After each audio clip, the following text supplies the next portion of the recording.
Fluidos representam o estado físico da água mais abundante no nosso planeta, o estado líquido, mais abundante até mesmo dentro dos seres vivos. Muitos produtos industrializados e fenômenos físicos dependem do estudo profundo do comportamento dos fluidos nesse estado. É por esse motivo que precisamos de simulações computacionais, para estudar não só a interação de grandes massas de todo tipo de fluido no nosso planeta, mas também sua interação microscópica em laboratório.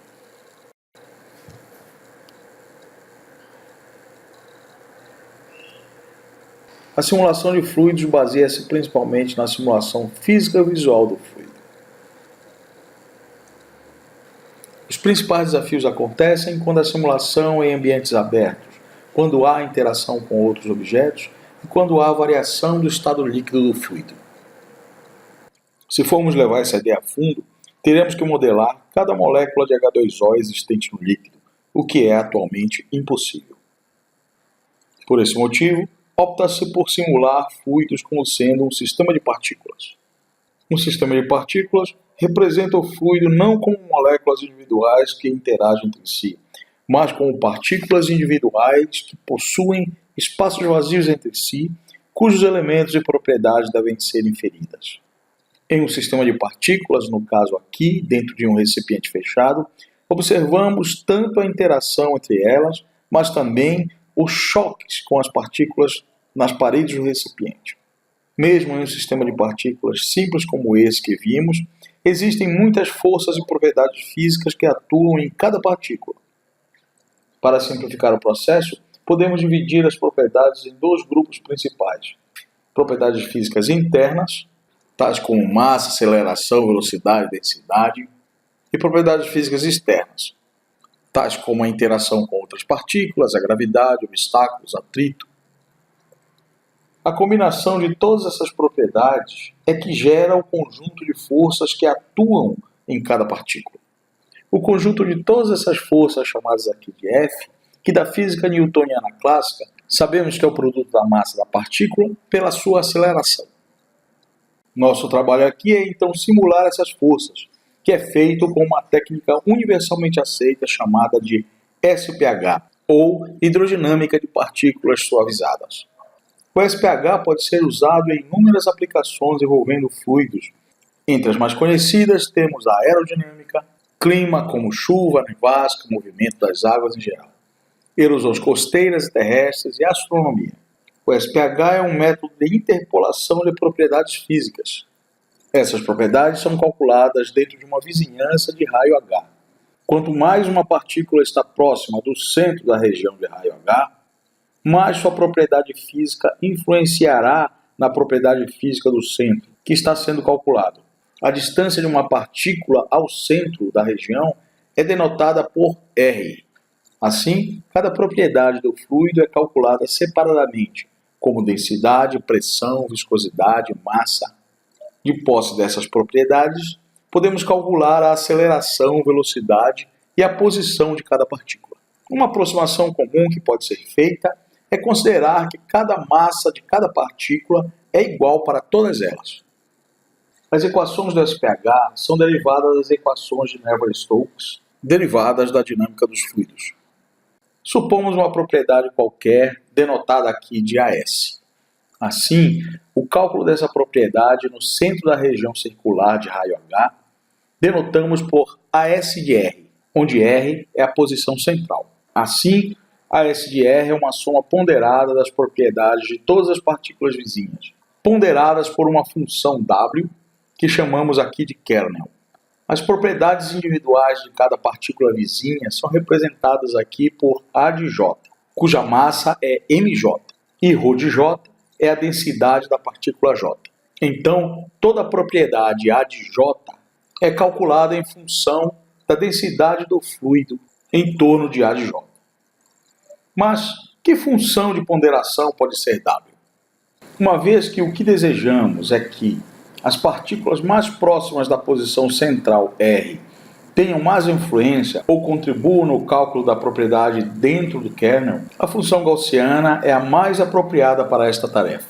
Sabemos que a função gaussiana tem a média e o desvio padrão como variáveis. Se no caso do kernel do SPH considerarmos a média da gaussiana como sendo a posição R, apenas o desvio padrão influenciará na contribuição das partículas vizinhas. Quanto maior o desvio padrão, mais partículas vizinhas terá a posição R. Quanto menor o desvio padrão, menos partículas vizinhas terá o kernel W. Aqui observamos várias gaussianas com diferentes desvios padrões e diferentes médias. Podemos observar então o comportamento da aplicação da gaussiana em um sistema de partículas discreto unidimensional. Para isso, demonstramos também com uma gaussiana unidimensional. À medida que ela varre o sistema de partículas, note que apenas um subconjunto de partículas vizinhas influenciará dentro do kernel. São essas partículas que contribuem no cálculo da propriedade física. Quanto mais próxima do pico está uma partícula, mais influência ela tem. Aqui observamos a topologia da versão 2D bidimensional da função gaussiana, que pode ser aplicada a um sistema de partículas também bidimensional. A ideia é a mesma da varredura 1D, mas agora em duas dimensões. Aqui vemos três momentos da simulação do sistema de partículas dentro de um grid regular tridimensional. E aqui pode-se ver o mesmo sistema de partículas, mas agora após uma renderização. Veremos agora como implementar a simulação de fluidos via um sistema de partículas. Como vimos anteriormente, a equação geral para o cálculo de qualquer propriedade do fluido é A de R. Note que aqui chamamos o kernel de G, para indicar que é usado aqui uma gaussiana. Note também que os argumentos do kernel gaussiano são a diferença entre a posição do kernel R para a posição RJ de cada partícula, além do raio H. Relembrando que qualquer propriedade do fluido é sempre calculada com uma soma ponderada pelo kernel das propriedades das partículas J, que são vizinhas dentro do kernel. Também, qualquer propriedade A de J é sempre calculada em relação à densidade ρJ multiplicada por sua massa mj. Assim, a força de pressão da partícula I na posição R é a soma ponderada das forças de pressão PJ de cada partícula J, ponderadas por G. Por sua vez, a força de viscosidade FVI da partícula I é a ponderação por G das diferenças entre a viscosidade VI da partícula I e cada viscosidade VJ da partícula J.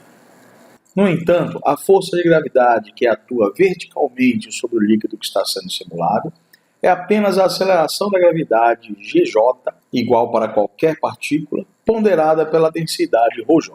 Esta, entretanto, é a única força que não depende da ponderação do kernel G. Uma vez que trata-se de um método interativo, todas as propriedades físicas do fluido são recalculadas a cada iteração t, ou instante de tempo.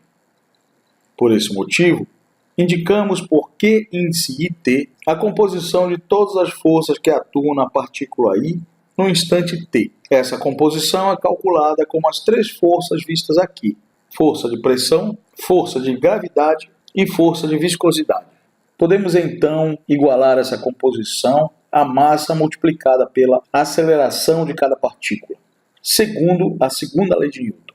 Mas sabemos também que a aceleração de cada partícula pode ser dada como a sua velocidade dividida pelo instante de tempo transcorrido, ΔT. E se multiplicarmos tudo por ΔT, temos ΔT Q índice IT igual a massa vezes a velocidade da partícula. Assim, podemos isolar a velocidade e calculá-la no instante t mais 1, que será igual à velocidade inicial no último instante t, mais o termo ΔT sobre a massa m, multiplicado pela composição de forças da partícula I. Considerando que o produto de t por q dividido por m é a velocidade, se multiplicarmos cada termo dessa equação por t, o que obtemos é a posição r de cada partícula no instante t. Aqui é apresentado o pseudocódigo para iterar e calcular para cada partícula dentro do grid 3D, a cada instante t, as propriedades físicas do fluido. O principal aspecto que deve ser observado aqui é que as forças devem ser calculadas antes da aceleração, velocidade e posição nessa ordem.